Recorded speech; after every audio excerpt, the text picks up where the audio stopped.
ప్రకటన గ్రంథం 18వ అధ్యాయం. అటు తరువాత మహాధికారము గల వేరొక దూత పరలోకము నుండి దిగివచ్చుట చూచి తిని, అతని మహిమ చేత భూమి ప్రకాశించెను. అతడు గొప్ప స్వరముతో ఆర్భటించి ఇట్లనెను: మహాబబులోను కూలిపోయెను, అది దెయ్యములకు నివాస స్థలమును, ప్రతి అపవిత్రాత్మకు ఉనికి పట్టును, అపవిత్రమును అసహ్యమునైన ప్రతి పక్షికి ఉనికి పట్టును ఆయను. ఏలయనగా సమస్తమైన జనములు మహోద్రేకముతో కూడిన దాని వ్యభిచార మాద్యమును తాగి పడిపోయిరి. భూరాజులు దానితో వ్యభిచరించిరి. భూలోకమందలి వర్తకులు దాని సుఖభోగముల వలన ధనవంతులైరి.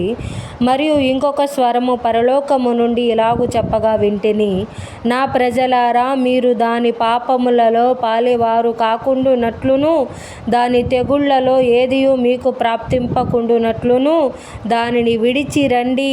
దాని పాపములు ఆకాశమునంటుచున్నవి, దాని నేరములను దేవుడు జ్ఞాపకము చేసుకొని ఉన్నాడు. అది ఇచ్చిన ప్రకారము దానికి ఇయ్యుడి, దాని క్రియల చొప్పున దానికి రెట్టింపు చెయ్యుడి. అది కలిపిన పాత్రలో దాని కొరకు రెండంతలు కలిపి పెట్టుడి. అది నేను రాణినిగా కూర్చుండు దానను, నేను వెధవరాలను కాను, దుఃఖము చూడనని తన మనస్సులో అనుకొనెను గనుక అది తన్ను తాను ఎంతగా గొప్ప చేసుకొని సుఖభోగములను అనుభవించెనో అంతగా వేదనను దుఃఖమును దానికి కలగజేయుడి. అందుచేత ఒక్క దినముననే దాని తెగుళ్ళు, అనగా మరణమును, దుఃఖమును, కరువును వచ్చును.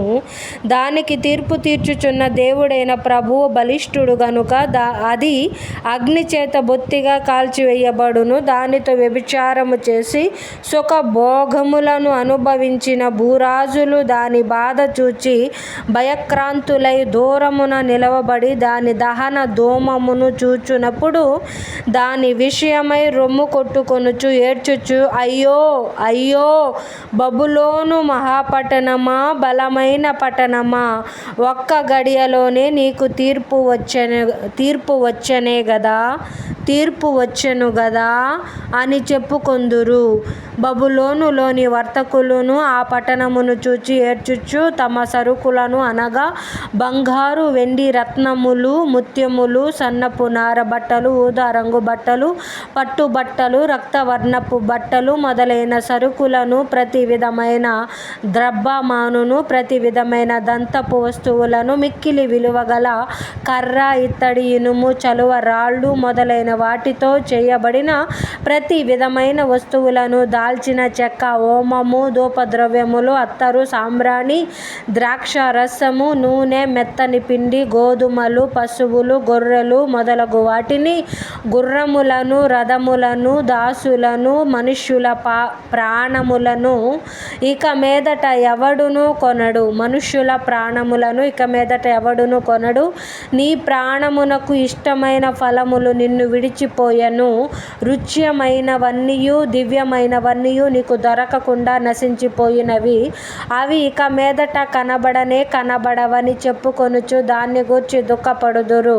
ఆ పట్టణము చేత ధనవంతులైన ఈ సరుకుల వర్తకులు ఏడ్చుచు దుఃఖపడుచు, అయ్యో అయ్యో, సన్నపు నార బట్టలను, ధూమ రక్త వర్ణపు వస్త్రములను ధరించుకొని, బంగారుతోనూ రత్నములతోనూ ముత్యములతోనూ అలంకరింపబడిన మహాపట్టణమా, ఇంత ఐశ్వర్యము ఒక్క గడియలోనే పాడైపోయెనే అని చెప్పుకొనుచు దాని బాధను చూచి భయక్రాంతులై దూరముగా నిలుచుందురు. ప్రతి నావికుడును, ఎక్కడికైనను సరురు చేయు ప్రతి వాడును, వాడవారును, సముద్రము మీద పనిచేసి జీవనము చేయు వారందరును దూరముగా నిలిచి దాని దహన ధూమమును చూచి, ఈ మహాపట్టణముతో సమానమైనదేది అని చెప్పుకొనుచు కేకలు వేసి తమ తలల మీద దుమ్ము పోసుకొని ఏడ్చుచు దుఃఖించుచు, అయ్యో అయ్యో, ఆ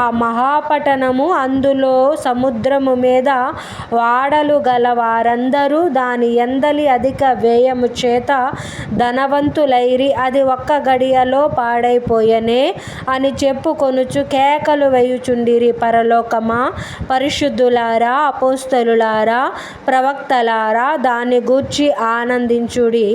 ఏలయనగా దాని చేత మీకు కలిగిన తీర్పుకు ప్రతిగా దేవుడు ఆ పట్టణమునకు తీర్పు తీర్చియున్నాడు. తరువాత బలిష్ఠుడైన యొక్క దూత గొప్ప తెరుగటి రాతి వంటి రాయి ఎత్తి సముద్రములో పడవేసి, ఇలాగు మహాపట్టణమైన బబులోను వేగముగా పడద్రోయబడి ఇక ఎన్నటికిని కనబడకపోవును. నీ వర్తకులు భూమి మీద గొప్ప ప్రభువులై ఉండిరి. జనములన్నీయు నీ మాయా మంత్రముల చేత మోసపోయిరి. కావున వైనికుల యొక్కయు, గాయకుల యొక్కయు, పిల్లన గ్రోవి ఊదువారి యొక్కయు, బూరలు ఊదువారి యొక్కయు శబ్దము ఇక ఎన్నడూను నీలో వినబడదు. మరి ఏ శిల్పమైన చెయ్యు శిల్పి ఎవడును నీలో ఎంత మాత్రమును కనబడడు. తిరుగటి ధ్వని ఇక ఎన్నడూను నీలో వినబడదు. దీపపు వెలుగు నీలో ఇకను ప్రకాశింపదు. పెండ్లి కుమారుని స్వరమును పెండ్లి కుమార్తె స్వరమును నీలో ఇక ఎన్నడూను వినబడవు అని చెప్పెను. మరియు ప్రవక్తల యొక్కయు, పరిశుద్ధుల యొక్కయు, భూమి మీద వధింపబడిన వారందరి యొక్కయు రక్తము ఆ పట్టణములో కనబడెనెను.